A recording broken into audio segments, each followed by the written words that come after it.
Tonight, the wind carries the scent of rain over a road worn thin by years of marching feet, and a lone knight rides toward a home he has carried in his heart through smoke and steel. He believes the war is finished for him, but some endings arrive disguised as beginnings.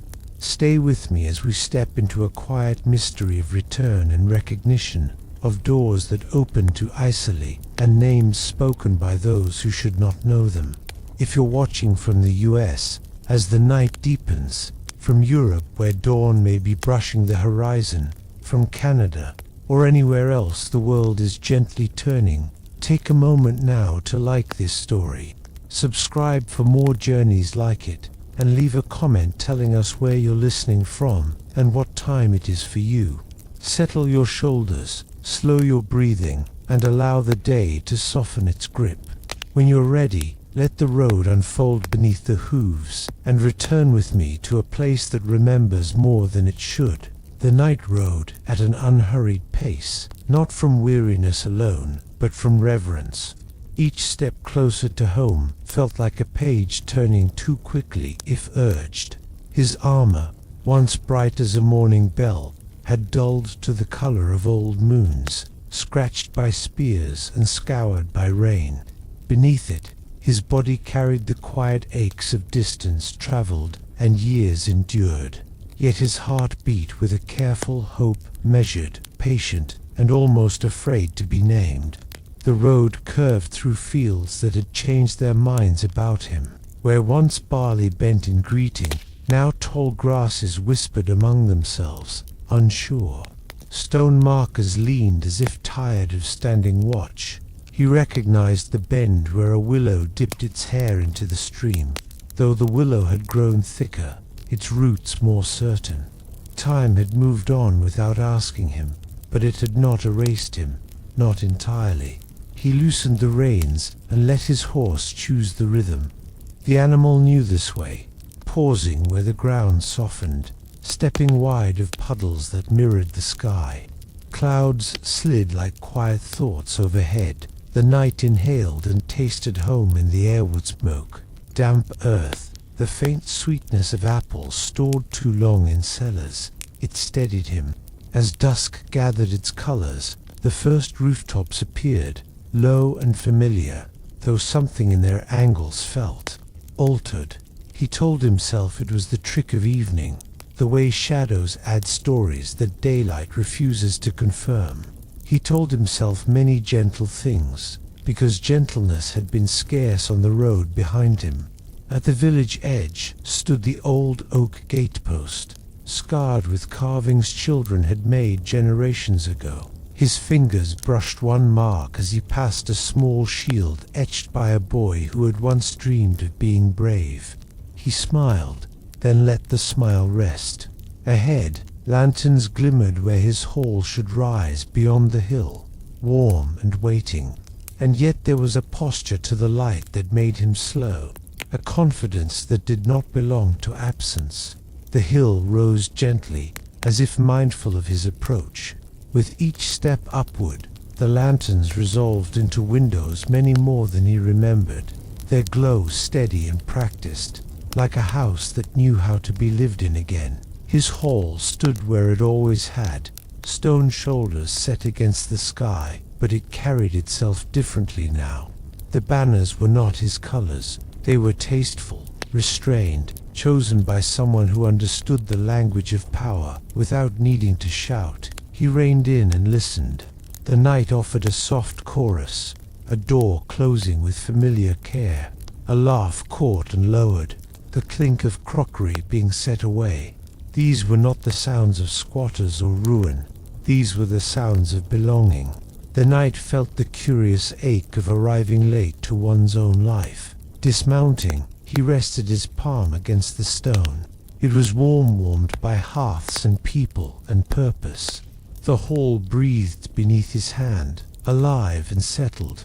He closed his eyes for a moment and let memory drift in like a kindly fog. Winter feasts, boots by the fire, a voice calling his name from the steps. He opened his eyes again to the present, careful and calm. At the door, The iron knocker bore a new polish. He lifted it once, then paused. In war, pauses were invitations to danger. At home, they were courtesies. He knocked. The sound traveled inward, a clear note that rang and was answered by footsteps approaching with no haste at all. The door opened to lamplight, and a steward he did not know, young, composed, eyes bright with recognition that felt unsettlingly specific. The steward smiled, not with surprise, but with relief. "You've returned," the steward said softly. "We were beginning to wonder." The knight's breath caught not at the words, but at the certainty behind them. "You know me?" he asked, his voice even as a pond at dusk. The steward stepped aside, bowing with practiced grace. "Of course," he replied. "Welcome home, my lord." From deeper within the hall, a voice carried, measured, warm, unmistakably confident. It spoke the knight's name as though it had always been allowed to. The sound of his name traveled the length of the hall and settled in him like a hand on the shoulder, familiar, reassuring, and entirely out of place. He stepped across the threshold, the door closing behind him with a quiet finality that did not feel like welcome so much as completion. The steward took his cloak with gentle efficiency, as if this ritual had been practiced many times before, perhaps even rehearsed. The hall's interior unfolded in lamplight. The long table had been shortened, brought closer to the hearth, encouraging conversation rather than command. Tapestries hung where bare stone once stood, their scenes not of conquest, but of harvests, rivers, and journeys home. The knight noticed this without knowing why it mattered, only that it did. At the hearth stood the stranger. He was not armored. He wore a simple tunic in deep blue, clean and well-fitted, with a ring on his hand that caught the firelight and returned it thoughtfully. His hair was touched with silver at the temples, though his posture was unburdened by age. When he turned, his eyes held no challenge, only recognition, as if he had been waiting for a moment he had long prepared to greet. "My lord," the stranger said, inclining his head. "You took your time. I hope the road was kind." The knight studied him in the patient way, learned by necessity. There was no guard's tension in the man's stance, no thief's darting glance. He belonged here. That realization pressed gently, insistently. "You speak as if you know me," the knight said, choosing his words like stepping stones across a stream. The stranger smiled, not broadly, but with a quiet ease that suggested listening more than speaking. "I know your name," he replied. "I know the weight you carry when you stand still. I know which window you favor in the mornings, and which cup you always chose at table, even when it chipped." The knight's hand found the edge of the table, grounding himself in oaken memory.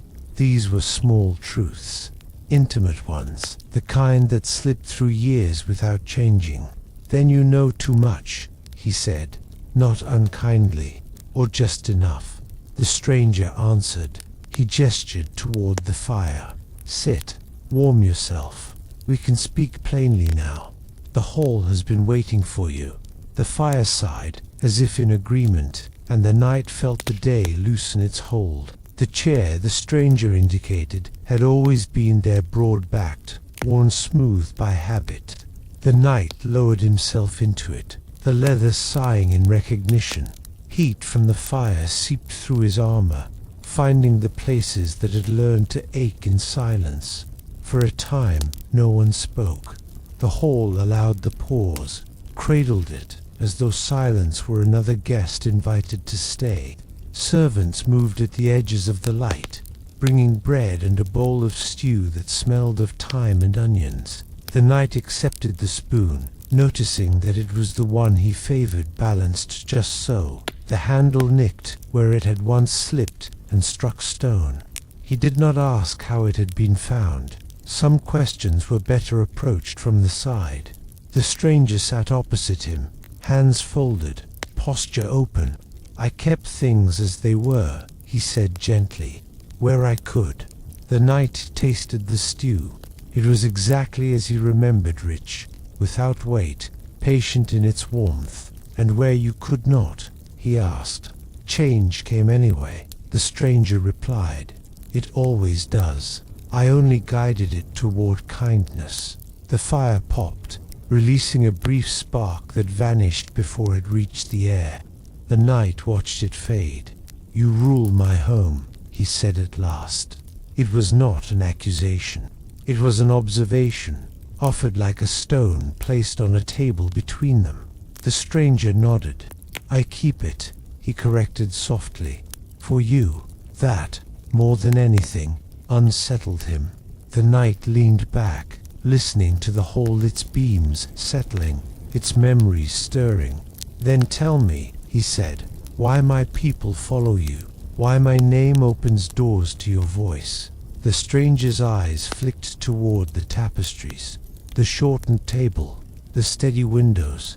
Because I spoke your name the way you once did, he said, not as a title, but as a promise. Outside, the wind leaned against the walls, curious and calm. Inside, the knight felt the long road finally loosen its grip, even as a deeper path revealed itself. The stranger rose and crossed the hall with unhurried steps, stopping before a narrow chest set beneath the eastern window. Moonlight touched its lid, revealing the old iron latch the knight had mended himself years ago. The stranger knelt, opened it, and drew out a bundle wrapped in linen. Careful, reverent. These are the things no one else would claim, he said, returning to the fire. They waited. He unwrapped the bundle slowly. Inside lay letters, creases softened by handling, seals broken long ago and kept anyway. A child's wooden carving of a horse, one leg repaired with twine, a map marked not with borders, but with names of streams and places to rest. The knight felt each item land in him like a bell rung once and allowed to fade. You kept my small life, the knight said quietly. I kept the measure of it, the stranger replied. Your people needed a steward, not a shadow. They needed fields tended, disputes settled, winter planned for. They needed someone to say he will return without sounding like prayer. The knight traced the map with a finger. The path home was there, drawn in a hand he recognized as his own. And if I had not, he asked, not pressing, simply wondering. The stranger met his gaze. Then I would have kept saying your name, he said, until it learned how to become hope again. A kettle sang softly. Cups were filled. The knight pressed closer to the windows, listening. The knight felt no anger, no urge to reclaim by force. Instead, a careful gratitude unfolded, thin at first, then warmer. Outside, a lantern guttered and steadied. The stranger spoke of seasons the knight had not seen, and he did so without hurry, letting each year settle like a layer of snow. There had been a winter when the river froze too quickly, trapping barges upstream. He had ordered grain shared early, before fear could teach people to hoard. There had been a spring of sickness, brief but sharp, met with clean water drawn from higher ground, and bells rung, not for mourning, but for reminders to rest. As he spoke, the hall seemed to remember with him. The knight noticed how the beams bore new pegs for tools, how the hearthstones had been reset to keep smoke from lingering. These were acts of care, not conquest. He felt the strange comfort of seeing his home loved by another who did not wish to replace him. You learned their names, the knight said. The stranger nodded. Names are the beginning of listening, and they learned yours. A pause, gentle, deliberate. They call me what is useful, the stranger said. Steward, keeper, sometimes friend. The knight smiled at that, a small curve of recognition. He thought of the war, of titles that shifted like sand, of commands that asked much and gave little. Here, usefulness felt like praise. The fire settled into a steady glow. Outside, the wind loosened, and the knight grew kinder. The knight removed his gauntlets and set them aside, feeling the simple relief of bare hands on wood. He realized he was no longer braced to leave. "Tomorrow," the stranger said, as if reading the quiet in him, "the people will gather. They know you've come." The knight lifted his eyes. "And what will you say?" "That you're home," the stranger answered, "and that I've kept the light on." The night deepened with a careful patience, as though it understood the value of not rushing what had taken years to return. A bed was prepared in the old chamber, its linens fresh, its window unlatched just enough to let the air move. The knight stood a moment in the doorway, absorbing the familiarity made new his chest at the foot, the narrow shelf where he once kept a book he never finished. He removed his armor piece by piece, setting each down with a soft finality. Without the weight, he felt taller and lighter all at once, like a tree relieved of snow. He lay back and listened to the hall's nighttime language, the distant settling of stone, the murmur of embers, a footstep passing and receding. Nothing demanded him. Everything allowed him. Sleep came not as a plunge, but as a tide. In it, he dreamed of roads that curved gently, of names spoken with care, of hands passing work from one to another without needing to decide who deserved it more. Near dawn, he woke to birds testing the morning. Light found the room and rested on his face. For the first time in years, he did not count the hours he had lost. He counted what remained. When he rose and opened the door, the hall greeted him with the smell of bread and the low, hopeful hum of a day beginning together. By mid-morning, the courtyard filled as if by a shared instinct. People arrived with baskets, with children in tow, with the cautious curiosity of those who have learned patience from waiting. The knight stood at the threshold, the sun warming his shoulders, and felt the quiet strength of being seen without needing to prove himself. The stranger the steward stood beside him, a half-step back, where support lives. He spoke first, briefly, naming the years that had passed, the work that had been done, the care that had held the place together. He spoke the knight's name once, and the sound of it moved through the crowd like a familiar path rediscovered. The knight stepped forward. He did not raise his voice. He thanked them. He named the fields, the river, the long winters. He named the children who had grown tall and the elders who had kept watch. He spoke of war only to say it was finished here. Applause did not come as a roar. It came as a ripple hands meeting, smiles exchanged, a few tears brushed away. The knight felt the hall behind him and the people before him align into something steady. Later, as the crowd thinned, the steward turned to him. "They will ask what comes next," he said.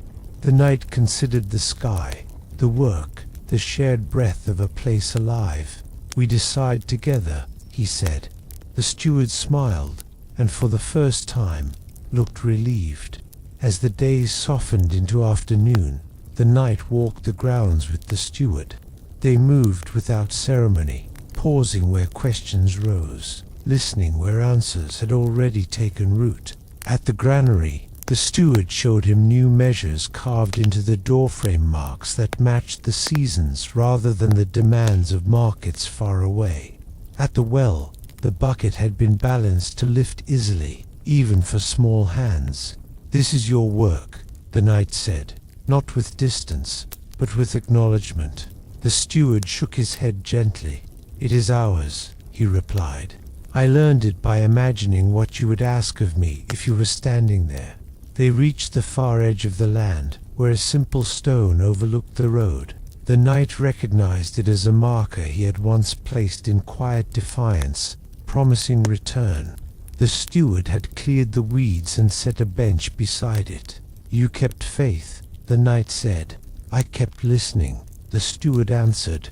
Faith followed. They stood together, watching travelers pass on in a hurry, some waving. The day held them without demand. The knight felt the last tight knot of uncertainty loosen, replaced by a shared steadiness that did not need naming. As they turned back, the steward glanced at him. "There is one thing left," he said. The knight nodded. "I know." They would speak of names. They returned to the hall as evening gathered its calm. The fire was lit anew, and the long table shortened. Patient held 2 cups and a small loaf. The steward waited until they were seated, until the room had settled into listening. "You asked how I knew your name," he said at last. "I will tell you plainly." The knight inclined his head. "When the war began, a man came through here carrying a message and a wound," the steward continued. "He spoke your name as if it were a place he meant to survive. He said, 'If I do not return, tell him the hall still stands.' He died before dawn." The knight closed his eyes briefly. He remembered the manor messenger with a laugh too loud for the road. The memory hurt, and then it warmed. "I stayed," the steward said, "at first to pass the message on, then to keep the promise attached to it." He reached into his tunic and placed a small ring on the table plane. Worn, unmistakable. The knight's ring, entrusted long ago to a friend with instructions only half spoken.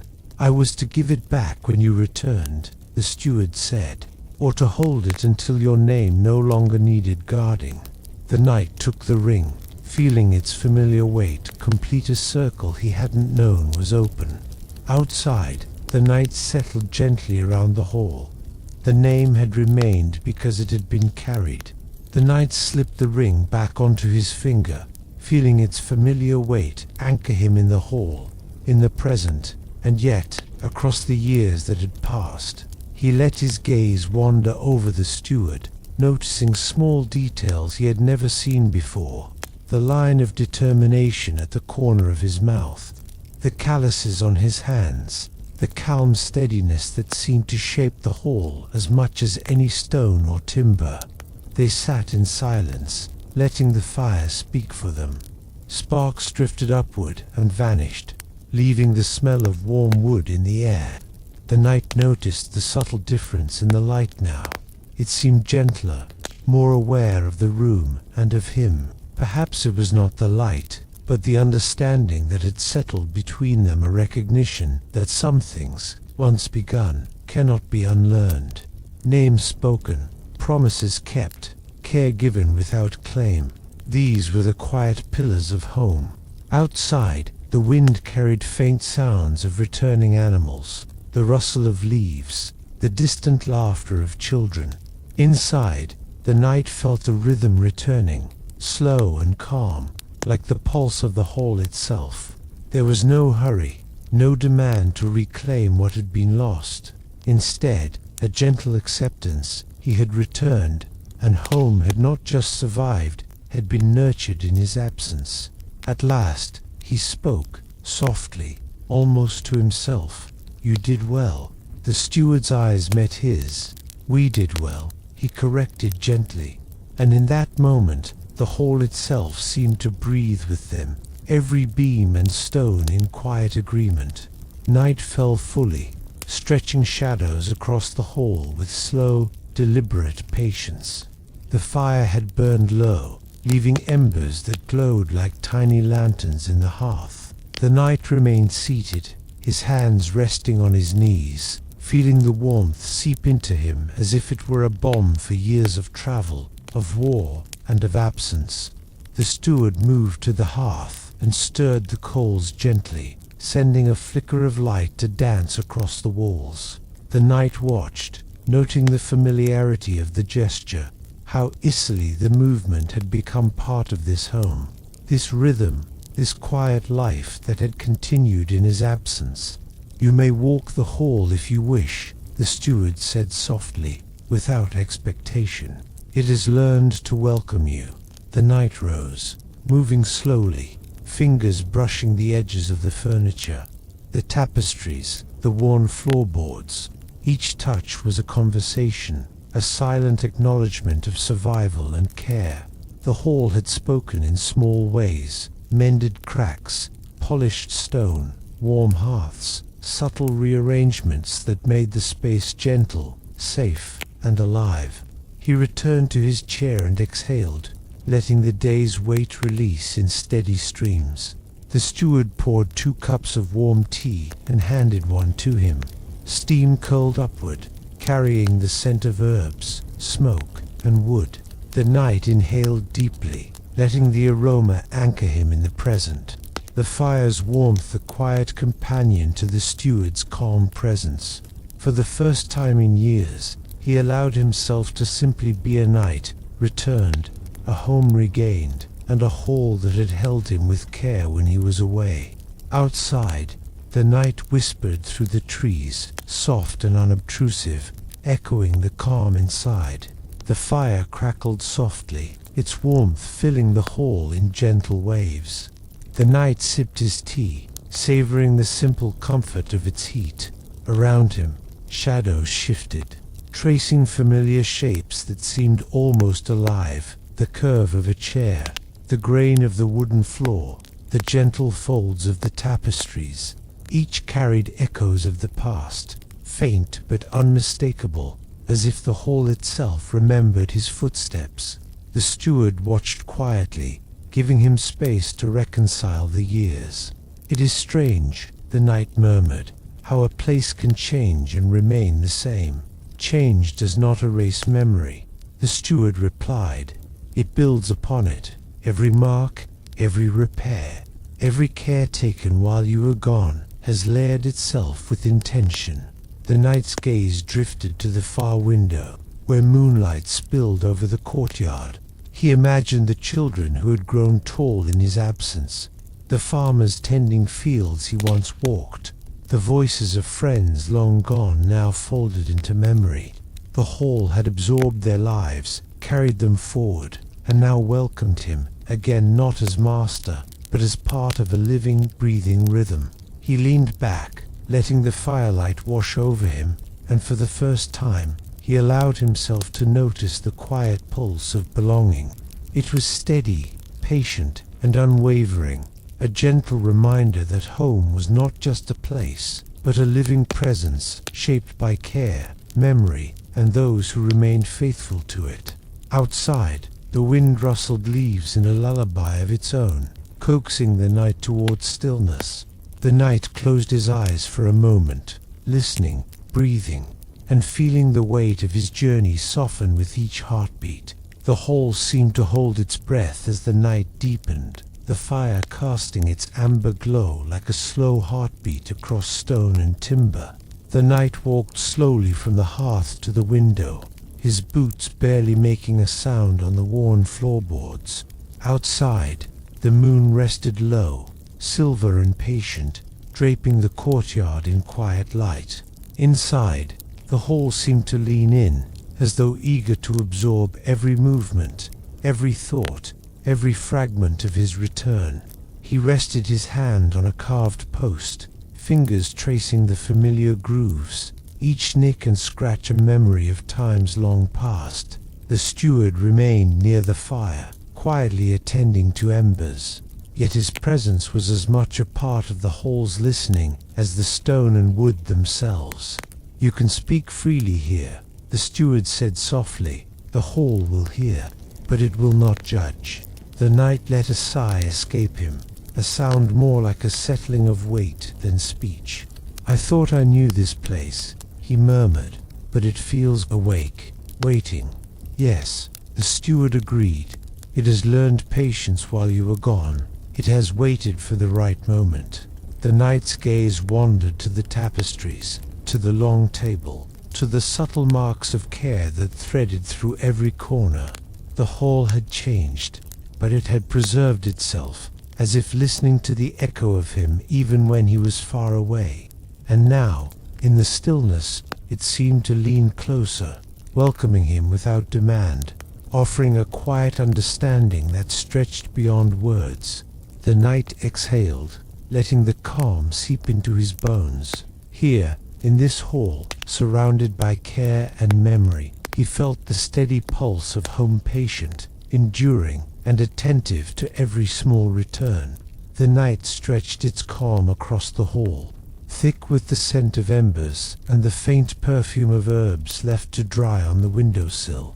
The knight sat near the hearth, the firelight reflecting softly on the ring still snug round his finger, a reminder of promises kept and names spoken across distance. The steward moved quietly among the shadows, tending the fire and the small comforts that had accumulated while the hall waited. His movements were unhurried, precise, a quiet dance learned through years of vigilance. Every action seemed deliberate, yet effortless, as if the hall itself had trained him to keep it whole. "You stayed awake for them," the knight said softly, nodding toward the steward. "For all of us." "I did what was needed," the steward replied, voice low. "I could not let the hall forget, and I could not let hope fade. Names carry weight. They must be remembered." The knight's eyes softened as he watched the man move, noticing the subtle care in each gesture. A log shifted for better heat. Coals stirred just enough to spark warmth. A small towel smoothed over the chair where children might sit. Each act was a quiet vigil, a devotion unnoticed by many, but felt deeply by the hall, by those who had returned, and now by him. Outside, the wind whispered through the trees, carrying the soft echoes of distant life. The knight leaned back, listening to the rhythm of protection and care that had unfolded in his absence. In the steadiness of this quiet watchfulness, he felt a profound relief. Home had not merely endured, it had flourished under gentle hands.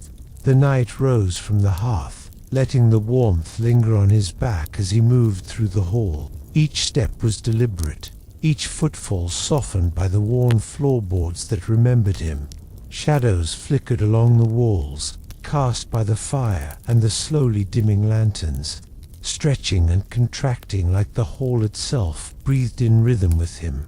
The steward followed at a quiet distance, a silent companion who understood that some journeys were taken alone, even within the same room. They passed the tapestries that told stories of harvests, of journeys home, of quiet endurance. The knight traced a finger along one, feeling the texture of the threads, each not a memory, a care, a quiet holding of time. "The hall listens," he said softly, more to himself than anyone else. "And it remembers," the steward replied. "Every echo of the past, every promise kept in silence, it all remains, waiting for your return." Outside, the night had grown deeper, the moon now high and casting silver across the courtyard. The knight paused at the window, looking down at the gardens, the paths, the stones he once walked as a boy. Everything seemed familiar, yet subtly changed, as though life had grown quietly in his absence, shaped by steady hands and patient hearts. He turned, meeting the steward's gaze. "You have carried it well," he said, his voice full of measured gratitude.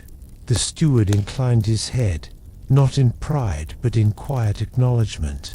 "We have carried it together," he said. The knight exhaled slowly, the shadows around him softening into a calm that seemed to settle over the hall like a gentle cloak. For the first time since his return, he felt fully at home, not just in the walls, but in the care that had kept them alive. The fire crackled low, sending flickers of amber light across the hall that danced along the stone walls and warmed the knight's face. He leaned back in his chair, letting the steady rhythm of the flames mirror the slow cadence of his thoughts. Outside, the wind carried the hush of night through the trees, a subtle counterpoint to the fire's soft murmur. The steward settled across from him, cup in hand, eyes reflecting the glow of embers. They did not speak immediately, letting the silence stretch a shared understanding that sometimes words only clutter the spaces that need breathing room. Finally, the knight broke the quiet. "Every act of care," he said slowly, "even the smallest, seems louder in the absence of my own. I see it now, in the hearth, in the hall, In the names spoken by those who never faltered. The steward nodded. It is not the loudest acts that define a home. It is those performed quietly, without expectation of recognition. The knight gazed into the fire, tracing the patterns of heat rising and fading. Then this hall, he murmured, has been alive without me, yet waiting for my return, not because it needed me, but because someone listened in my place. And now you are here, the steward said softly. The hall can breathe fully again, carrying both its patience and your presence. The knight sipped his tea, feeling the warmth anchor him. Outside, the moonlight shifted, brushing the courtyard in silver. The fire's crackle seemed to whisper in agreement, as if the hall itself had joined the conversation, quietly affirming that all had endured, and all would continue to endure. The knight rose once more, letting his hand brush along the walls as he moved slowly through the hall. Each groove and nick in the timber, each curve of stone, carried the subtle echoes of the lives that had passed through here while he was away. The air smelled faintly of smoke and herbs, and for a moment he closed his eyes, letting memory and present merge into a soft, golden haze. The steward followed quietly, never rushing, never imposing. Together, they moved through rooms that had grown familiar and yet transformed, touched by careful hands that had tended the hall's memory. He noticed the little things, a chair mended where it had cracked, shelves arranged not merely for utility but for warmth, windows polished to catch the moonlight just so. Even in my absence, the knight said softly, the hall remembered the rhythms of life here. It knew how to hold itself. Yes, the steward replied. It remembered you too, in its own way. The hall preserved what was essential, what could not be lost, even through years of silence. The knight reached for a carved post, running his fingers along the worn edges, feeling a quiet pulse beneath his touch. Each mark told a story, each scratch a careful attention paid to the details of home. Outside, a soft wind stirred the trees, rustling leaves like whispered applause. Inside, the hall breathed with them, steady and patient. And the knight, for the first time in many seasons, felt the full weight of relief settle in his chest. Home was not only returned, it had been faithfully preserved. The night had deepened, folding the hall in a calm shadow that softened even the sharp edges of stone and timber. The knight sat once more near the hearth, the warmth from the fire brushing his face, carrying with it the subtle sense of smoke and herbs. The steward remained nearby, tending the fading embers, moving with quiet assurance that filled the space without demanding attention. You see it now, the steward said gently, the way the hall carries itself. It is not merely a building, it remembers, protects, and waits. The knight nodded slowly. I can feel it. Even after all these years, it knew how to hold on until I returned. The steward poured a small amount of tea into each of their cups, the steam curling lazily into the air. It is not only the hall. Every life within it has learned patience and care. Your return completes a cycle, but the work of keeping has never rested.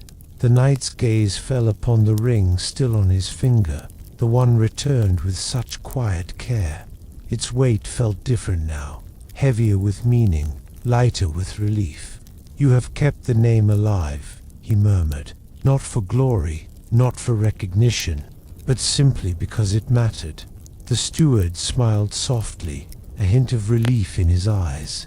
Some things are worth keeping, even if the keeper is unseen.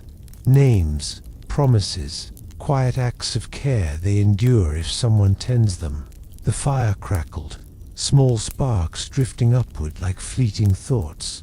The knight felt a wave of calm pass through him, a gentle acknowledgement of the stewardship that had preserved more than walls, and beams it had preserved home itself. The hall had settled into a gentle quiet, The fire reduced to a soft glow that painted the walls with amber light. The knight rose slowly, feeling the familiar yet newly tender weight of the day on his shoulders. Each movement was deliberate, savoring the calm that had finally arrived, the relief that was steadying itself in his chest. The steward led him to the chamber prepared for the night. Its linens smelled faintly of lavender and wood smoke, a subtle invitation to rest. The knight paused at the doorway, taking in the softened edges of the room, the carefully stacked blankets, the open window letting in the cool night air, the quiet hum of the hall itself. "You've carried the night well," the knight said, not to the steward but to the hall, as if its walls could hear him.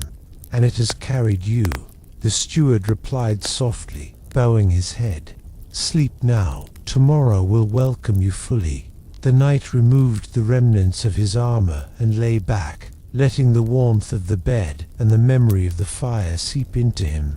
Outside, the wind whispered through the trees, the moonlight glancing off the courtyard, a gentle lullaby that coaxed the body and mind toward rest. As he drifted, the knight allowed himself to notice the smallest comforts, the subtle scent of herbs, the texture of the sheets, the quiet presence of the steward just beyond the door, and the hall itself breathing steadily around him.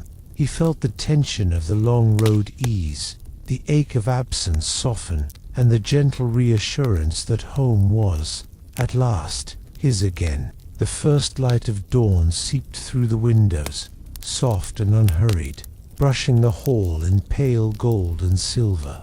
The night stirred beneath the covers, the warmth of sleep lingering like a gentle embrace. Outside, birds began their quiet songs, and the wind carried the fresh scent of dew from the gardens below. It was a morning that neither rushed nor demanded, and the hall welcomed it with patient stillness. He rose slowly, letting his feet meet the cool floor, feeling the grounding solidity of home beneath him. The steward was already near the hearth, tending to the small fire, a quiet rhythm that seemed to mark the heartbeat of the hall. Their eyes met briefly, a silent acknowledgement passing between them. The night had been kept, and the day now began with safety and care. The knight moved to the window, gazing down at the courtyard where the world seemed to breathe with him. The stones were damp with dew, the gardens shimmered faintly, and even the walls of the hall glimmered softly in the early light. Everything appeared unchanged, yet everything had grown subtly, carefully, patiently. The steward approached with a tray holding a simple breakfast, warm bread, honey, and tea, whose steam rose like soft clouds. "Morning is gentle here," the steward said, "but it always holds the promise of what can be done with calm hands and steady hearts." The knight accepted the tea, inhaling the aroma, feeling the warmth settle into him. For the first time in years, he allowed himself to stand fully present, not as a traveler, not as a soldier, but as a man returned. Outside, the wind whispered and the hall listened, welcoming him into the rhythm of home that had waited so faithfully for his return. The knight stepped outside into the courtyard, the ground soft with dew, and the air crisp with the promise of a new day. Each step was deliberate, feeling the cool earth beneath his boots, the faint crunch of gravel tempered by grass. The hall rose behind him, its stone walls warm in the early sunlight, steadfast and familiar, yet alive with the care that had nurtured it in his absence. The steward walked beside him, not speaking at first, allowing the morning to settle around them. Birds flitted among the branches of the old trees, and a faint scent of wildflowers and damp earth filled the air. Every corner of the grounds had been tended, paths cleared, benches restored, gardens pruned. The knight noticed the subtle precision in each detail, the quiet devotion that had kept the place thriving. "You see it now," the steward said softly, "all that was held in your absence. The hall, the grounds, the people they have endured and grown with care. The knight nodded slowly, letting his gaze roam over the courtyard, the fields beyond, the distant woods. "They've learned patience," he replied, "and they have waited, not just for me, but for what we built together." They paused by the old well, water still clear and steady. The knight ran his hand over the stone edge, feeling the coolness and the familiar weight of memory. "Even the small things," he murmured, "they carry the quiet of home." The steward's eyes met his, calm and affirming. "It is in the small things that the heart of a home is preserved," he said. The knight exhaled slowly, letting the morning air fill him, and felt the gentle rhythm of life around him, a hall that listened, a steward who cared, and the world that had quietly continued, waiting for his return. From the edge of the courtyard, the faint murmur of the village reached the knight's ears. He could hear footsteps on the cobblestones, the occasional greeting exchanged in soft tones, and the clatter of daily tasks being resumed. It was a rhythm that had continued in his absence, steady and unhurried, and it carried a subtle warmth, a quiet affirmation that life had moved forward, not without him, but in preparation for his return. The steward led him toward the village path, walking side by side, without the need for words.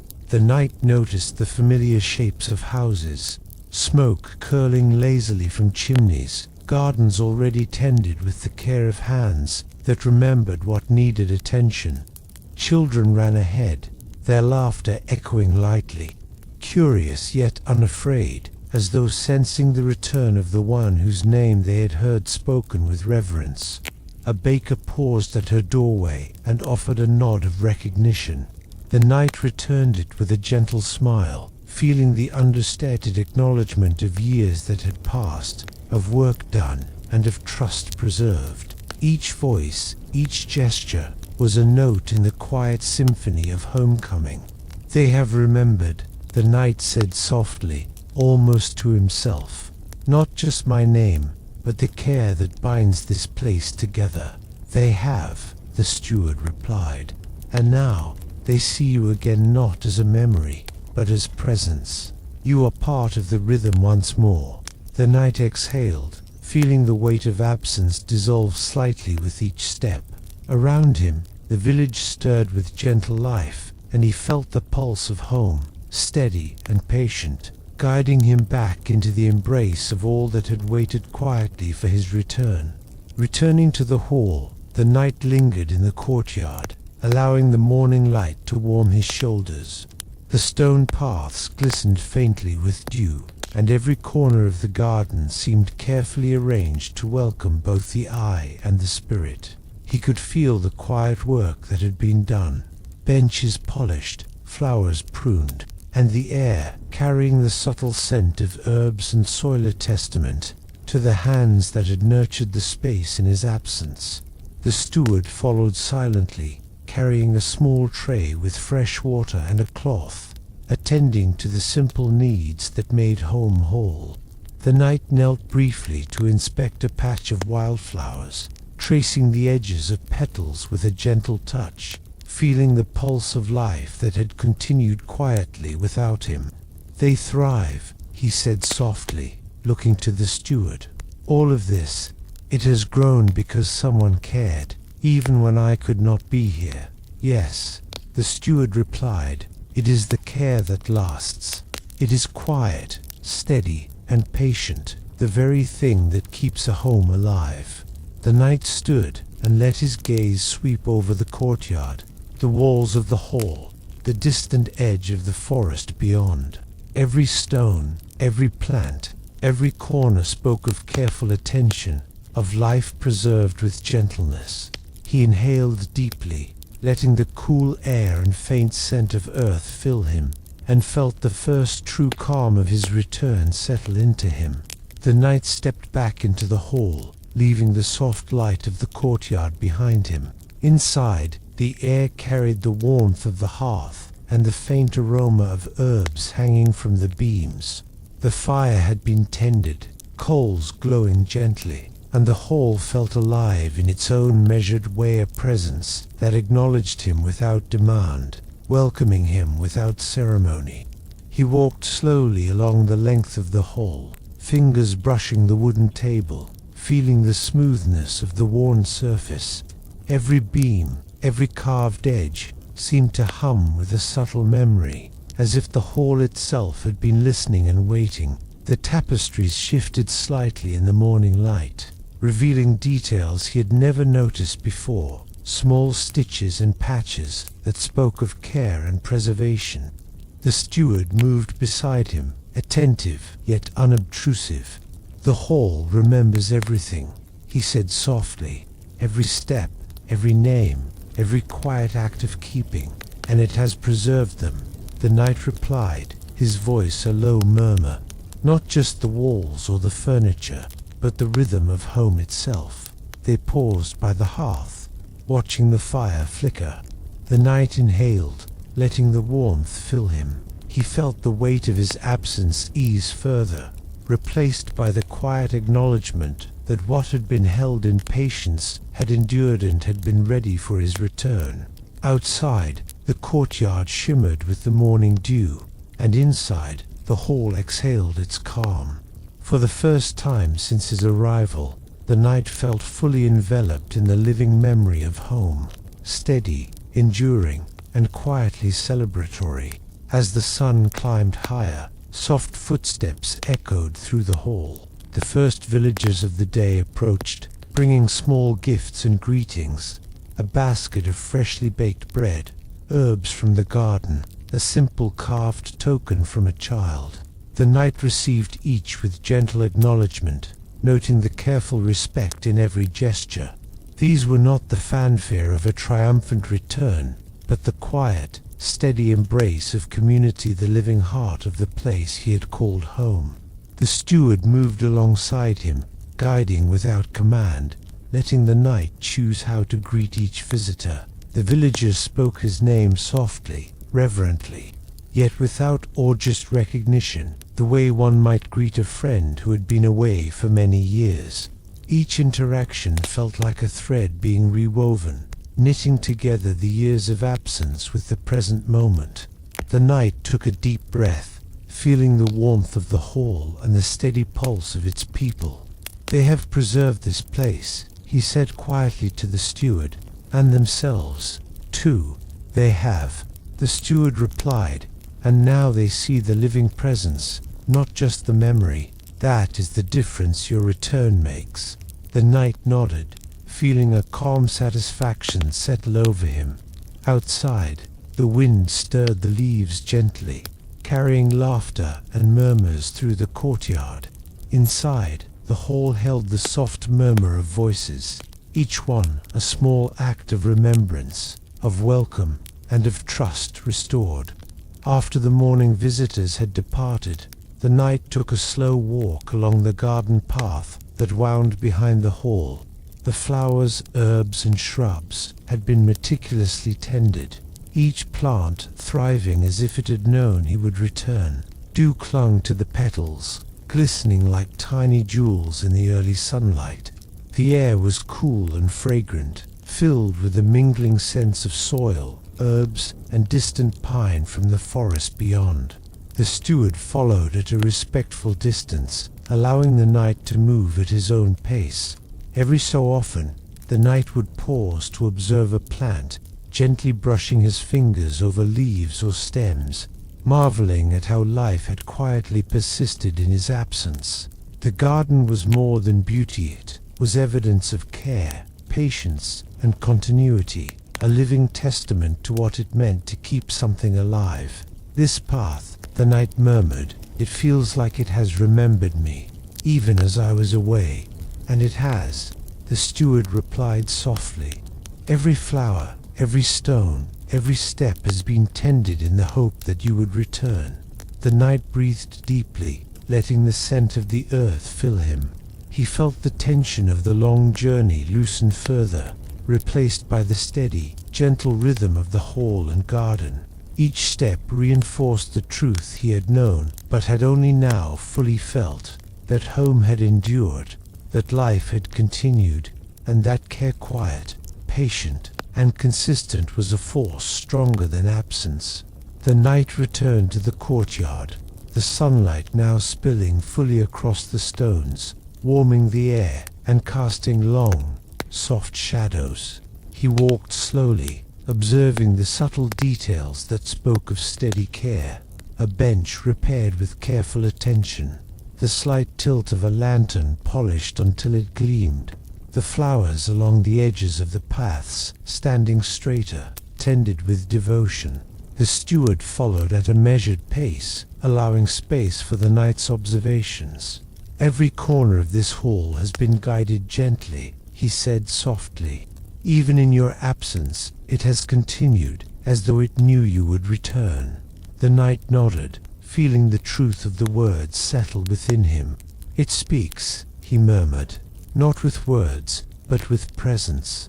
The hall has been conversing with me in the quietest way." The steward smiled, recognizing the realization. "It is a dialogue of care," he said, "of listening and responding patiently, without urgency or force." A soft breeze stirred the courtyard, carrying with it the sense of earth and early bloom. The knight closed his eyes briefly, absorbing the calm, the subtle rhythm of life that had persisted in his absence. The hall had survived, not through dominance, but through attentiveness. And now, as he stood among its stones and plants, he felt fully reintegrated into the gentle, ongoing conversation of home. The sun had climbed high, pouring warm light through the tall windows of the hall, filling every corner with a soft, golden glow. The knight moved slowly along the main room, noticing the play of light on the polished floors, the way shadows stretched across the beams, and the subtle warmth that the space seemed to exhale. Even in the absence of visitors, the hall carried a presence steady, calm, patient. The steward brought a cup of tea, steam curling upward, carrying the faint aroma of herbs. "The hall welcomes quiet as much as it welcomes life," he said softly, placing the cup before the knight. "It thrives on stillness, on attentiveness." The knight accepted it, feeling the warmth seep into his palms. "It is as if every corner has been waiting, anticipating my return," he murmured, taking a slow sip. "And yet, nothing has rushed or demanded." "Yes," the steward replied, "that is the nature of care that endures. It does not need acknowledgement to be complete. It simply is." The knight leaned back, allowing the sun's gentle heat and the warmth of the tea to settle into him. Outside, a light breeze stirred the leaves, carrying with it distant voices and the quiet rhythms of the village. Inside, the hall seemed to breathe with him, sharing in the quiet, measured pulse of life restored. In this stillness, he felt fully present, the long road behind him finally softened by patience and presence. As afternoon waned, the knight returned to the hearth, where the embers glowed softly, sending flickers of light across the stone walls. The warmth was gentle, wrapping around him like a familiar cloak. He settled into his chair, the one worn smooth by years of use, feeling the comforting weight of home in every corner of the hall. The steward moved quietly nearby, arranging logs and tending to the last of the fire. His presence was steady, unobtrusive, a constant rhythm that complemented the quiet life of the hall. "The hearth," he said softly, "has kept watch in your absence, as have all of us. It waits not only for warmth, but for presence, for recognition." The knight nodded, noticing the subtle details, the polished stones, the faint scent of herbs lingering from the morning, the gentle hum of life that seemed to pulse through the hall. "I can feel it," he said. "The care, the patience, the quiet vigilance, it has endured." "Yes," the steward replied, "and now it can share its calm with you, without the weight of absence." The knight exhaled slowly, allowing himself to sink deeper into the chair, feeling the warmth and presence of home enfold him. Outside, the evening sky began its slow deepening into night, and inside, the hearth's glow held steady. He felt a profound peace, knowing that the hall, the steward, and the life around him had waited with care, and that he had returned to a home alive with patience, attention, and enduring quiet. As the day softened into evening, the knight stepped through the hall's wide doors into the courtyard. The air was cool and gentle, carrying the faint scent of earth and the subtle fragrance of late-blooming flowers. Shadows stretched long across the stones, brushing the walls of the hall with a quiet, drowsy light. The world outside seemed to slow, as if waiting for night to settle fully over the land. The steward followed behind, moving with calm assurance, keeping pace without crowding. "Evening changes the hall," he said softly, shaping it into a different rhythm.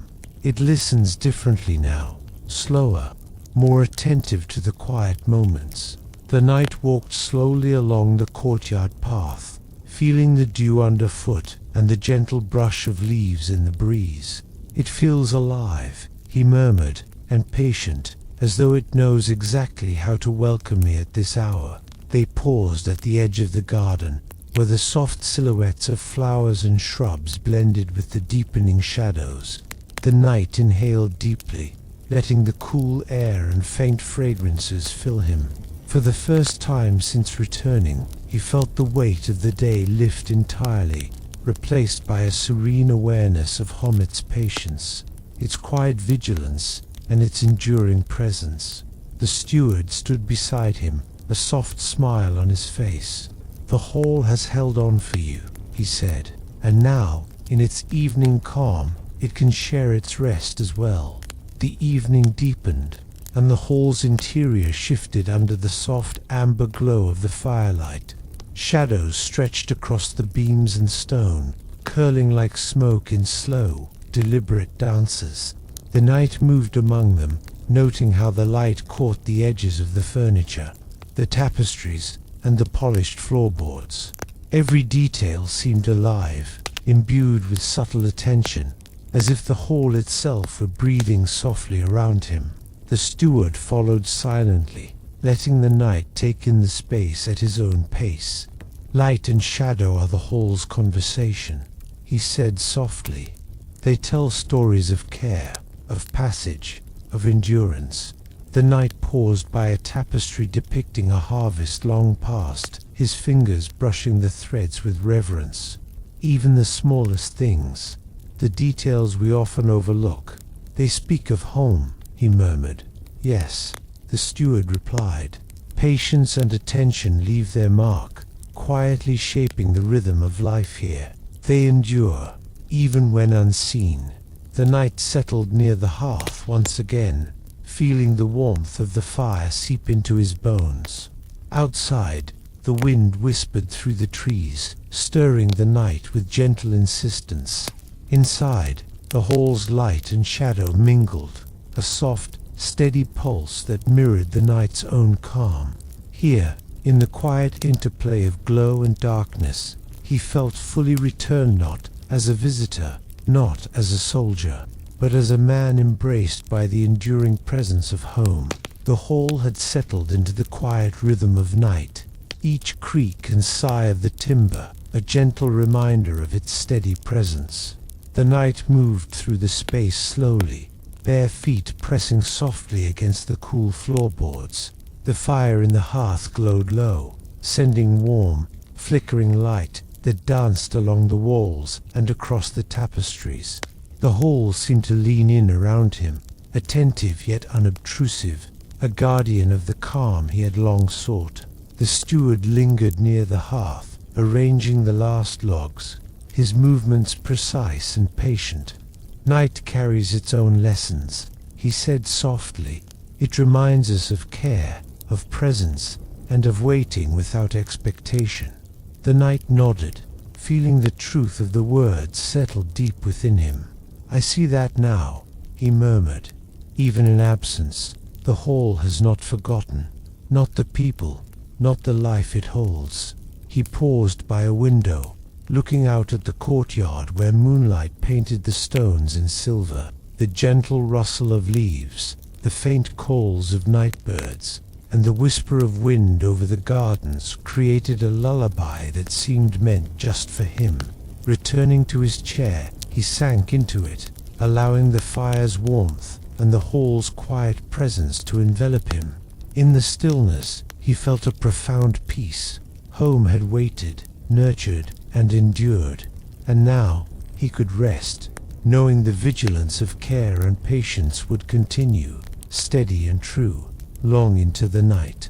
The knight sat near the fire, its warmth spreading slowly through the hall and into his bones. The flickering light made the shadows dance along the walls, tracing familiar shapes that carried the echo of years gone by.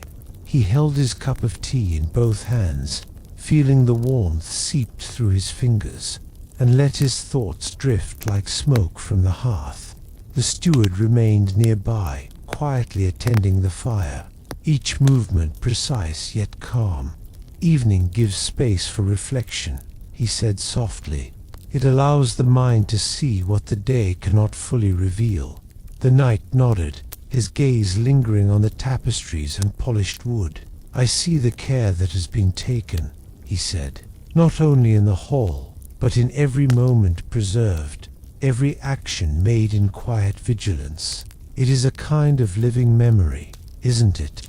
"It is," the steward agreed, "a memory nurtured by patience and attention. It waits for the one it belongs to, ready to be shared without demand or expectation." Outside, the wind whispered gently, and the moonlight streamed through the tall windows, mingling with the firelight to create a gentle, serene glow. The knight exhaled slowly, letting the comfort of the hall, the presence of the steward, and the rhythm of care envelop him. For the first time since his return, he felt fully grounded, embraced by the quiet strength and enduring patience of home. Night had fully settled, and the hall embraced the stillness with quiet dignity. The fire glowed softly, casting long, gentle shadows that stretched across the polished floors and stone walls. The knight sat in his chair, letting the warmth seep into his shoulders, his fingers tracing the rim of his cup. Each detail around him, the carved posts, the worn beams, the tapestry, spoke of care, of patience, of the steady hand that had maintained this home in his absence. The steward moved lightly near the hearth, arranging coals and logs with deliberate calm. "Silence is also a keeper," he said softly. "It allows the hall, the people, and even ourselves to breathe, to listen, to remember." The knight nodded, feeling the profound truth in the words. "It is in this silence," he murmured, "that I understand the weight and depth of what has been preserved. It is not just walls or furniture, is life, continued, nurtured, and patiently waiting." A soft breeze stirred the curtains, carrying the faint scent of earth and herbs from the gardens. The knight inhaled deeply, letting the gentle night air fill him. The hall seemed to exhale with him, a steady, patient presence that had watched over everything and everyone. He leaned back, closing his eyes for a moment, allowing the quiet to fold around him. Here, in this stillness, he felt fully returned, not merely to a building, but to a home alive with care, memory, and enduring calm. The moon had risen high, spilling a soft silver glow across the hall and courtyard. The knight stood near a window, letting the light wash over his face and shoulders. Outside, the gardens shimmered in quiet brilliance, dew glinting like tiny stars scattered across leaves and petals. Every corner of the courtyard seemed to carry the memory of care, tending, and patience, a silent testament to the hands that had nurtured life in his absence. The steward joined him, standing just behind, his presence calm and unobtrusive. "Moonlight has a way of revealing what daylight cannot," he said softly. "It shows the quiet persistence of life, the work done without notice, and the continuity of what has been kept safe. The night's gaze swept over the garden paths, the stone benches, and the familiar shapes of the hall's exterior. Even in my absence, he murmured, the hall has remained alive, quietly, faithfully, waiting. Yes, the steward replied. Every act of care, no matter how small, carries weight. Even unseen, it sustains. The knight exhaled slowly, letting the serenity of the night settle into him. The moonlight traced the contours of the hall and the courtyard, illuminating the care that had preserved it all. Here, in the soft silver glow, he felt the depth of patience, of memory, and of quiet devotion, the enduring heartbeat of home. The hall was wrapped in a gentle stillness, the fire flickering low and sending warm, shifting light across the stone walls. The knight sat near the hearth, listening to the subtle sounds that had always been part of home, the faint settling of the beams, the distant creak of the floorboards, the quiet sigh of wind brushing the trees outside. Every sound felt like a note in a soft, unhurried melody, the hall's own night song. The steward moved quietly to stoke the embers, letting the sparks drift upward in lazy arcs. Evening has its own music, he said softly, a song of care, of waiting, of presence without demand. The knight closed his eyes, letting the warmth and the gentle rhythm fill him. It is comforting, he murmured, to hear the hall breathing, to know it has endured and kept life steady while I was away. Yes, the steward replied, and now your presence joins that song. It flows with patience, memory, and quiet vigilance, carrying the hall forward into each new night. The knight opened his eyes to watch the sparks fade into the dark. Feeling the calm pulse of life around him, the hall had kept its vigil. It had preserved care, memory, and presence. And now, with him returned, it continued its song steady, patient, and alive. The knight rose once more, moving slowly through the hall as the firelight waned. His footsteps were quiet against the polished floor, each echo soft and measured. The familiar spaces felt different now, still known, yet subtly changed by the hands that had tended them in his absence. The hall seemed to breathe with him, stretching gently into the night, carrying the memory of care in every shadow and every beam. The steward followed at a distance, allowing the night to move freely, to observe and feel the hall's enduring presence. The night allows the hall to speak in its quietest voice, he said softly. Listen, and you can hear the life it has held through years of absence. The knight paused at a window, gazing out at the courtyard where moonlight shimmered on the stones and dew clung to the gardens. The soft rustle of leaves and the distant call of a night bird seemed to harmonize with the hall's subtle rhythms. It is alive, he murmured, not in grand gestures, but in these small, steady movements, in the care that persists unseen. Yes, the steward replied. It is the patience, the quiet vigilance, and the attentiveness that make a home endure. And now your presence completes the circle. The knight exhaled, feeling the hall's calm settle fully around him. He continued his slow walk, absorbing the gentle night, the enduring warmth of home, and the quiet conversation of shadows and light, until every step felt like part of the rhythm that had waited so long for him. The knight stepped outside into the courtyard, where the moonlight washed over the stones and the dew-slicked paths shimmered like silver ribbons. The air was cool and fragrant, carrying the subtle scents of earth, herbs, and distant flowers. Every corner of the courtyard seemed alive with the benches polished, the garden paths tended, the small shrubs and flowers standing straight and vibrant, as if aware of his return. The steward followed silently, his presence steady but unobtrusive. The courtyard holds the memory of all who care for it, he said softly. Even in your absence, life here continued with attention and patience. The knight walked slowly along the paths, letting his fingertips brush over leaves and petals. "It feels attentive," he murmured, "as if the land itself has been listening, waiting, and preparing for me." "Yes," the steward replied.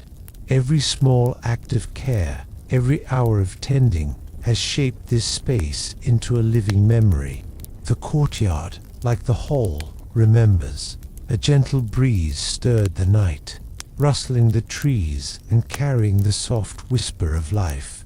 The knight exhaled slowly, feeling the weight of his long absence lift, replaced by a serene awareness of the home that had endured. He paused in the moonlight, letting the quiet pulse of the courtyard fill him with calm, gratitude, and the deep unspoken reassurance that all had been preserved for his return. The night returned to the hall as the moon rose higher, casting silver light through the tall windows. Inside, the fire had burned low, leaving a warm glow and soft amber shadows that flickered across the stone and timber. He sank into his chair near the hearth, feeling the residual warmth seep into his shoulders and chest, a gentle comfort after the long day. The steward moved quietly beside him, arranging a small stack of logs and tending the coals. "Evening offers a moment to reflect," he said softly, "to see what has endured, what has grown, and what awaits." The knight nodded slowly, letting his gaze wander over the familiar yet subtly transformed hall. "It is remarkable," he murmured, "not the grandeur nor the perfection, but the steady care, the patience, and the quiet attention that have preserved everything here." "Yes," the steward replied, "and now you are part of that continuity. Your presence completes the living memory, joining the patience and care that have guided this place in your absence." Outside, the wind whispered softly through the trees, carrying the gentle rustle of leaves. The knight closed his eyes for a moment, feeling the hall, the courtyard, the gardens, and the night itself settle around him. In this quiet reflection, he felt fully at home, embraced by the enduring presence of life, patiently tended and patiently waited for. Night had deepened, and the hall seemed to exhale with the stillness of a space long tended and now fully present. The fire glowed softly, flickering across the stone walls, illuminating the tapestries and polished beams with warm amber light. The knight sat quietly in his chair, feeling the comforting weight of home surround him, every detail alive with the careful touch of those who had maintained it in his absence. The steward moved quietly among the shadows, tending the fire with deliberate, gentle movements. "The hall keeps its vigil every night," he said softly. "It listens, it remembers, and it waits, patient and unwavering." The knight leaned back, eyes half closed, listening to the soft crackle of embers and the distant rustle of leaves outside. "It is alive," he murmured, "not just in stone or wood, but in the care, the memory, and the patience that have preserved it all." "Yes," the steward agreed, "and now, with your return, that vigil is shared. The hall's calm, patience, and presence extend to you, and you to it." The knight exhaled slowly, letting the warmth, the quiet, and the steady rhythm of life around him settle into his body and mind. Outside, the moon traced gentle patterns on the courtyard stones, and inside, the hall breathed with steady calm. Here, in the quiet night, he felt fully restored, embraced by home's enduring vigilance and patient care. The hall was quiet now, bathed in the soft glow of embers and moonlight that streamed through the tall windows. The knight walked slowly among the familiar spaces, letting his fingers brush along the polished surfaces of tables and the edges of carved beams. Each touch stirred a memory, a whisper of care, a reminder that the hall had remained alive in his absence, patiently waiting for his return. The steward followed at a measured distance, his presence calm and reassuring. Even in silence, he said softly. The hall keeps watch. It listens to footsteps, to whispers, to the flow of life within and around it. The knight paused by the hearth, studying the gentle glow of the coals. It feels protective, he murmured. Not just the walls or the fire, but the life here itself, steady and watchful. Yes, the steward replied. Every moment of care, every quiet act of tending has shaped this place into a living memory. And now, with your return, the silent watch becomes shared, balanced between presence and attention. The knight exhaled slowly, feeling the hall's steady pulse align with his own. Outside, the wind whispered through the trees, and inside, the hall embraced him with calm, patient vigilance. In this quiet moment, he understood fully the depth of what had been preserved and the warmth of being finally, wholly home.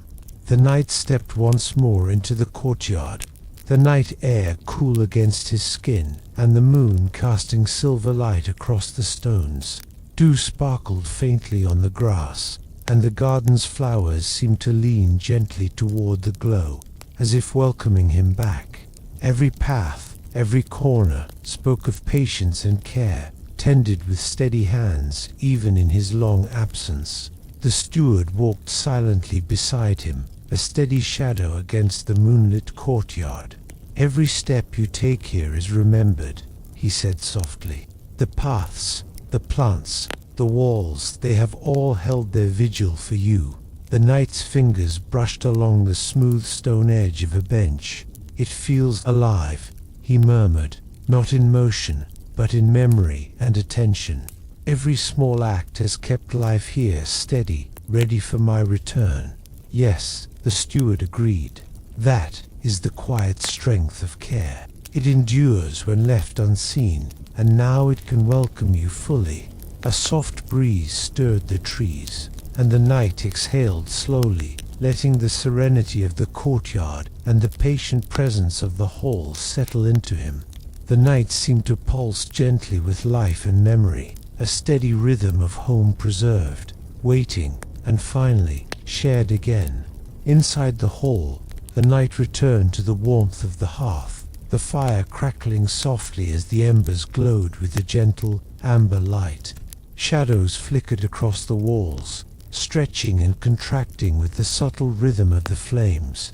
The hall seemed to inhale and exhale with him, a living presence shaped by years of care, patience, and quiet vigilance.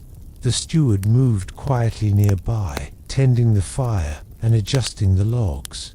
The hall breathes with the night, he said softly. It has endured, listened, and waited patiently for your presence. The knight nodded, closing his eyes for a moment to feel the steady pulse around him. Even when I was away, he murmured, it carried on with calm, attentive life. It remembers, protects, and waits. Yes, the steward replied, and now your return allows it to share its rhythm, its breath, and its presence fully once more. The knight exhaled, letting the warmth of the fire and the calm of the hall fill him completely. Outside, the wind whispered through the trees, and the moon traced delicate patterns on the courtyard. Inside, the hall's breath matched his own, slow and steady, a quiet affirmation of home, of memory, and of enduring care. The hall had settled into deep, gentle quiet. The fire's glow was soft, fading slowly as the night stretched outward, embracing every corner of the stone and timber. The knight sat near the hearth, listening to the subtle symphony of home, the faint settling of the beams, the distant rustle of leaves, the occasional creak of the floor as it remembered footsteps long past. Each sound was a quiet note in the lullaby of the hall, soothing and steady. The steward moved softly among the shadows, tending the last embers and adjusting a blanket with care. Night speaks differently, he said in a whisper. It reminds us of patience, presence, and quiet vigilance. It carries life gently, without demand. The knight let the words settle within him, closing his eyes briefly. "It is remarkable," he murmured. "Even in my absence, the hall remained alive, nurturing and watchful. And now it sings with me in it again." Outside, the moonlight spilled softly across the courtyard, tracing the shapes of plants, stones, and walls in gentle silver. Inside, the hall's quiet melody held him, wrapping around him like a soft cloak. The night exhaled slowly, letting the lullaby of home, its patient care, and its enduring presence lull him toward rest, fully returned and embraced by the rhythm of life preserved. The hall sank deeper into the night, the fire reduced to gentle coals that cast a warm, flickering glow across the stone and timber. The night moved slowly through the space, fingers brushing the edges of carved beams and polished tables, feeling the subtle heartbeat of the hall in every detail. Each corner, each shadow, each carefully tended object spoke of patience, care, and a quiet endurance that had held everything together while he was away. The steward followed silently, tending the coals with deliberate, careful motions. "The night embraces all who are present," he said softly.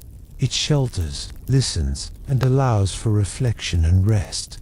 The night paused at a window, gazing out at the moonlit courtyard, where dew glimmered on leaves and flowers, and the stones shone silver beneath the soft light. "It feels protective," he murmured.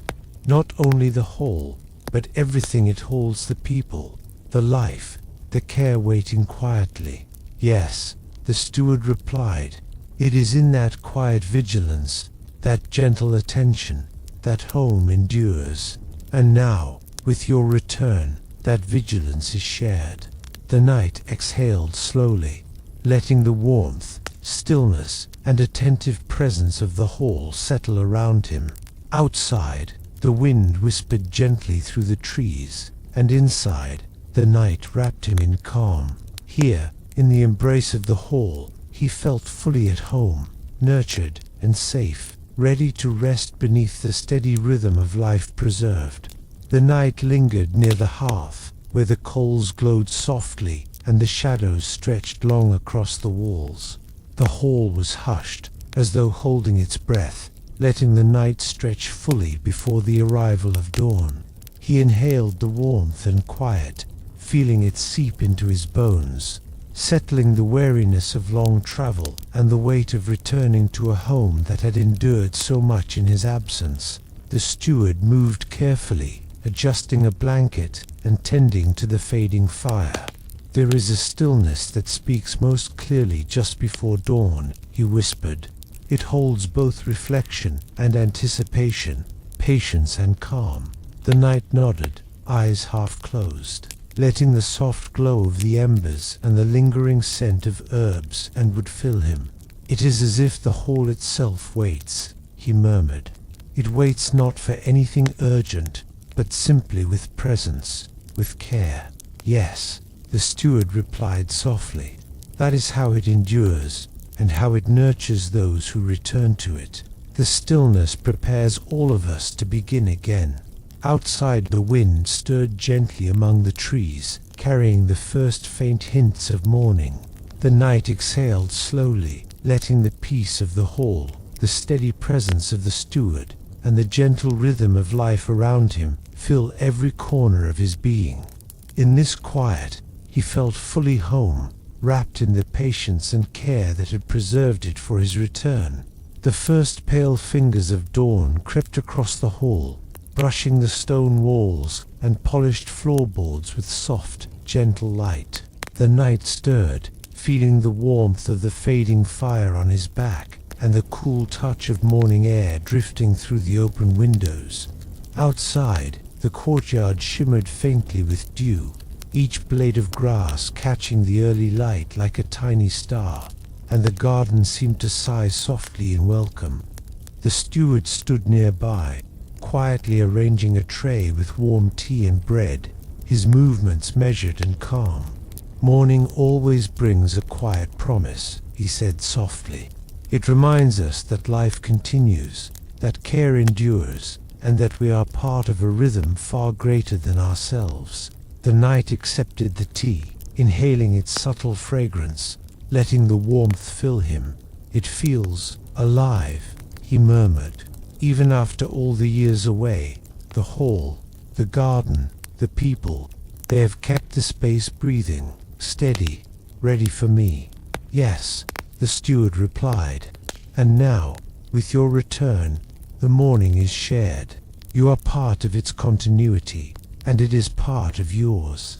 The knight looked out at the courtyard, the soft glow of the dawn illuminating every corner, every path, every carefully tended detail. He exhaled slowly, letting the serene calm of the first light settle into him. Here, in the quiet of morning, he felt the hall, the steward, and the land itself embrace him, fully a home preserved, patient, and alive once more. The knight stepped outside into the soft light of morning, feeling the cool dew beneath his boots and the gentle warmth of the rising sun on his shoulders. The courtyard was alive with subtle movement, petals trembling in the breeze, the soft rustle of leaves, and the distant sound of villagers beginning their day. Every stone, every plant, every carefully tended corner spoke of patient care, preserved and ready for his return. The steward walked alongside him, silent but present, letting the knight absorb the rhythm of life around him. "Every corner has been tended with patience," he said softly. "Even in your absence, the courtyard lived, breathed, and waited for you." The knight ran his hand along the smooth stone of the garden path. "It feels remembered," he murmured. "Not just the hall, but the life within it, the care that never paused. It waited, quietly, without demand." "Yes," the steward replied. "Patience and attention endure when left unseen. That is the strength of this home." A gentle breeze stirred the courtyard, carrying the mingling scents of earth, flowers, and dew. The knight exhaled slowly, feeling the pulse of home settle into him fully. In the serene light of morning, he understood the depth of what had been preserved, the quiet strength that had endured, and the calm joy of finally being fully returned. The knight wandered slowly through the garden, letting his fingers brush along the leaves and petals glistening with dew. The soft morning light filtered through the trees, casting delicate patterns on the ground and illuminating the careful work that had been done in his absence. Each flower, shrub, and stone seemed placed with intention, forming a rhythm of life that had quietly endured. The steward followed at a respectful distance, allowing the knight to take in the garden's quiet beauty. "Every plant, every path has been tended," he said softly, "not for show, but to preserve the living heartbeat of this place." The knight knelt briefly to inspect a patch of herbs, inhaling their subtle fragrance. "It feels alive," he murmured. "Even in my absence, life persisted patiently, tended without expectation, just waiting for this moment." "Yes," the steward replied. "That is the essence of care. It endures quietly, without fanfare, and yet it sustains everything it touches." The knight exhaled, letting the garden's gentle rhythm seep into him. The breeze carried the subtle scent of earth and flowers. The soft rustle of leaves mingled with distant bird calls, and he felt the steady, quiet heartbeat of life all around him. Here, in the patient care and living memory of the garden, he was fully at home once more. The knight returned to the hall as the morning light brightened further, its warmth spilling across the stone floor and illuminating every corner of the familiar space. He paused near the hearth, feeling the residual warmth from the fire that had burned through the night, the gentle scent of herbs still lingering in the air. Every detail, the polished tables, the carved beams, the carefully tended corners, spoke of patience, care, and quiet endurance. The steward moved beside him silently, setting down a small tray of tea. Even the briefest pause can reveal much, he said softly. It allows us to notice the care that has gone unnoticed and to appreciate the patience that sustains life. The knight lifted the cup, inhaling the gentle aroma. Everything here, it feels alive, he murmured, not in grand gestures, but in the steady attention, the quiet acts that preserved this home while I was away. Yes, the steward replied, that is the essence of home. It thrives in patience, and it waits without demand. And now your presence completes the circle. The knight exhaled slowly, letting the warmth of the tea and the calm of the hall fill him.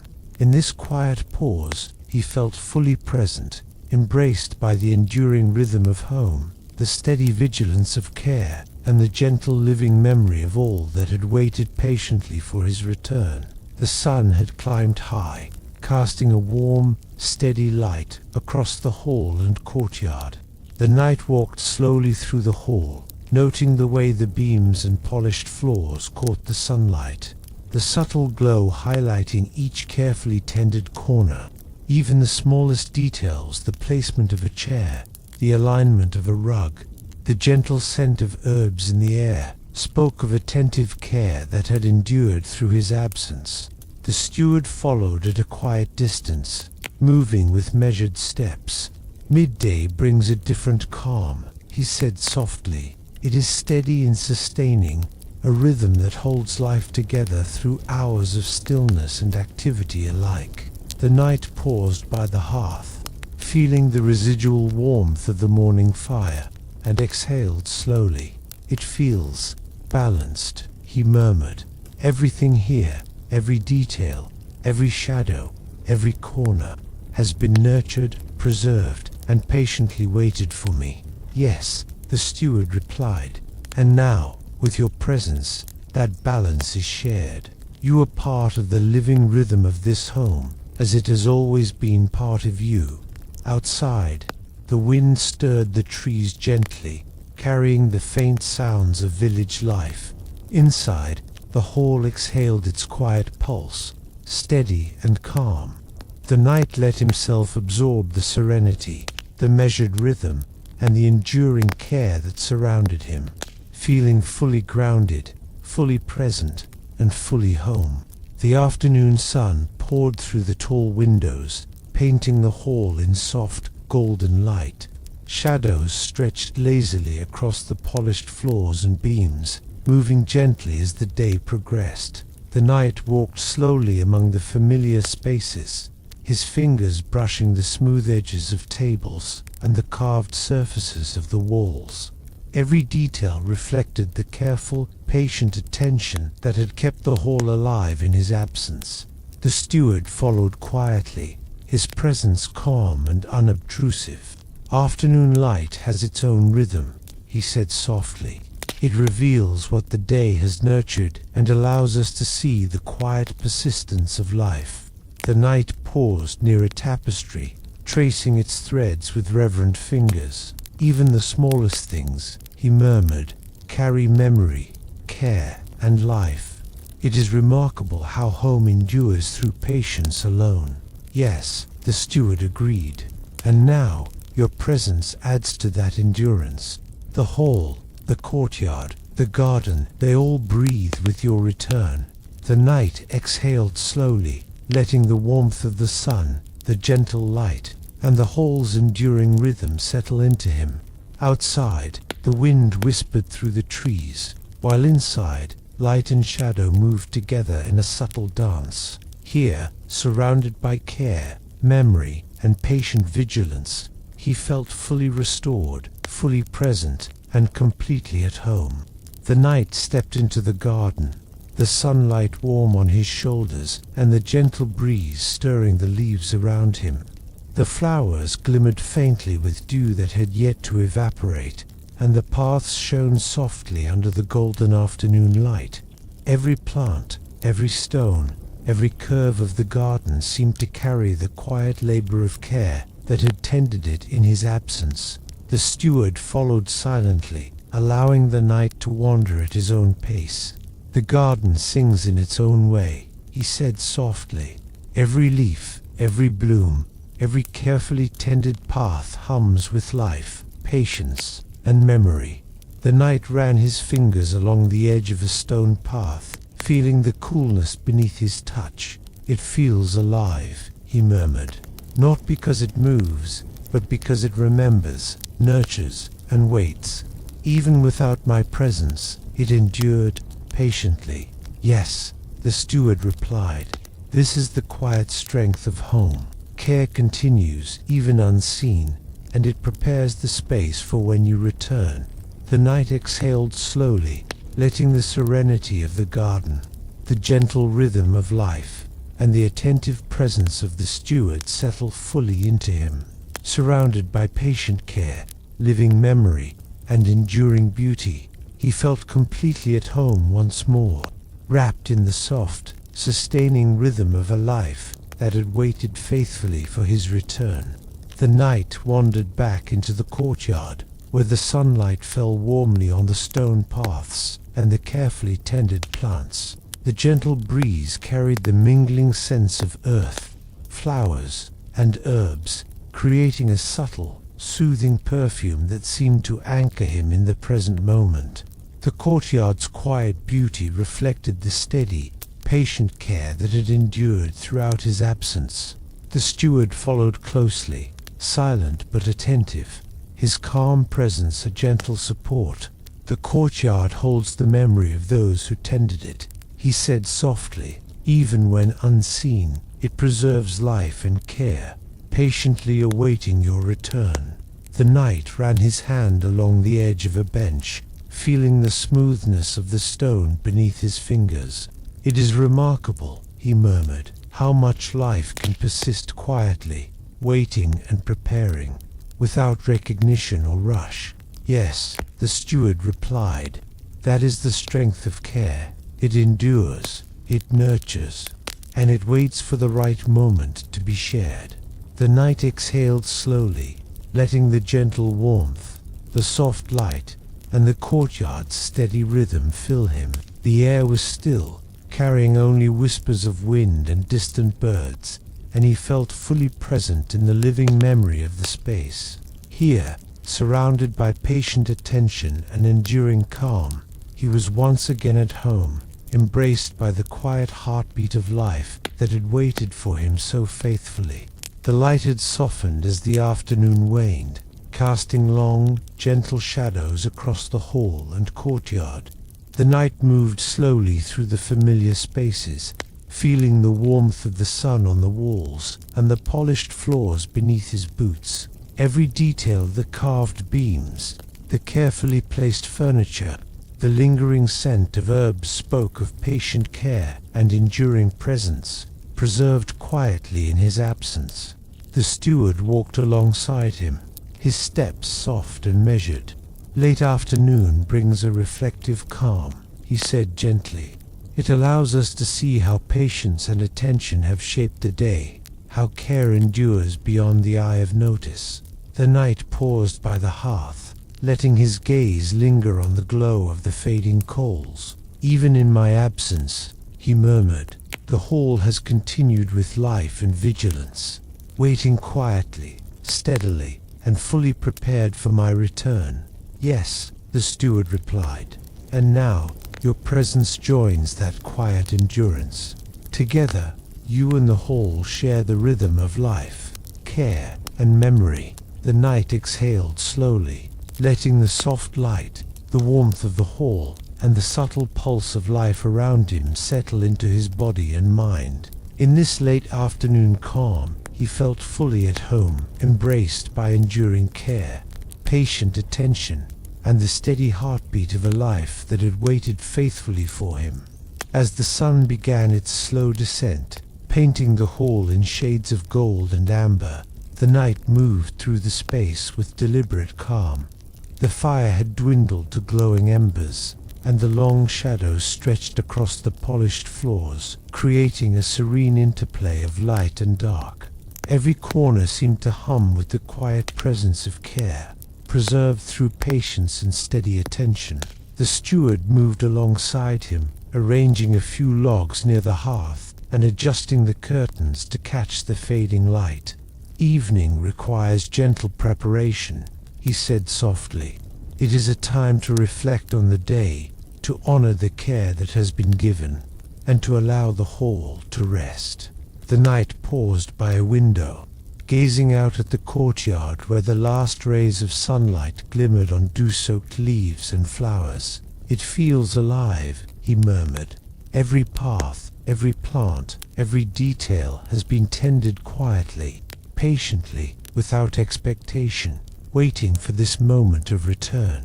"Yes," the steward replied. "And now, with your presence, the hall's life and care are shared once more. You become part of its rhythm, and it of yours." The knight exhaled slowly, letting the warmth of the hall, the soft fading light, and the steady presence of the steward settle into him. In this quiet preparation for evening, he felt fully grounded, fully home, and fully embraced by the enduring calm and attentive care that had waited for him so patiently. The sun had nearly set, leaving the hall awash in the soft, muted glow of twilight. Shadows stretched and softened across the stone walls and polished floors, shifting gently as the last rays of light faded. The knight moved slowly through the hall, noting the familiar spaces transformed by the subtle play of light and dark. Every detail, the carved beams, the tapestries, the carefully arranged furnishings, spoke of patient care, preserved with quiet attention throughout his absence. The steward followed at a measured distance, tending the fading fire and adjusting the remaining logs. "Evening shadows are different," he said softly. "They reveal what daylight cannot, showing the continuity of care, the steady pulse of life, and the enduring presence of home." The knight paused near the hearth, exhaling slowly as he absorbed the calm. Even in the quietest moments, he murmured, "The hall lives, remembers, and waits. It is alive, not in movement, but in patience and attention." "Yes," the steward replied, "and now your presence joins that life. The hall, the garden, the courtyard, they all breathe with you once more, steady, calm, and enduring." The knight closed his eyes for a moment, letting the soft shadows, the gentle warmth of the embers, and the quiet rhythm of the hall settle fully into him. In this first evening calm, he felt completely at home, embraced by the attentive care, patient endurance, and enduring memory that had waited faithfully for his return. The hall had settled into full night, the fire reduced to a soft, glowing warmth that cast gentle flickers across the walls. The knight moved slowly through the familiar spaces, his footsteps quiet against the polished floors. The hall seemed to exhale with him, its presence steady and patient, shaped by years of care and vigilance that had endured through his absence. The steward moved nearby, tending the embers with careful, deliberate motions. "Nightfall brings a gentle calm," he said softly. "It reminds us of patience, presence, and the continuity of care that sustains life, quietly and without demand." The knight paused at a window, gazing out at the courtyard bathed in moonlight, dew glimmering softly on the leaves and flowers. "It is remarkable," he murmured, "how life persists patiently, waiting without recognition, prepared for the moment of return." "Yes," the steward replied, "and now, with your presence, the calm is shared.